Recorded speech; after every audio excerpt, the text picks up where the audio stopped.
এই যে রেসিপিটা দেখছো, এই ইয়ারে অ্যানিভার্সারিতে যখন ফুকেত গিয়েছিলাম, ফিফি আইল্যান্ডে এরকম একটা ডিশ আমাদের সার্ভ করা হয়েছিল লাঞ্চে। প্রপার তো এরকম একদমই নয়, ওর মধ্যে বড় বড় টুকরো করা শসা, টমেটো, তারপরে লঙ্কা ছিল বড় বড়, বেশ স্পাইসি, রাইসের সাথে বেশ খেতে লাগছিল।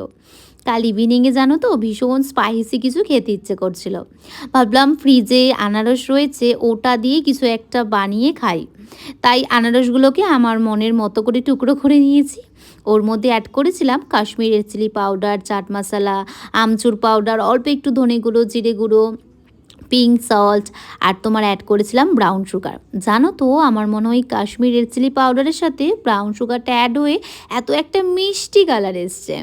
10-15 মিনিট আমি ওটাকে ম্যারিনেট করে রাখার পর অল্প একটুখানি ঘি ব্রাশ করে আমি আনারসগুলোকে একটু নাড়াচাড়া করে অল্প একটু জল দিয়ে লিড দিয়ে ঢাকা দিয়ে রেখেছিলাম।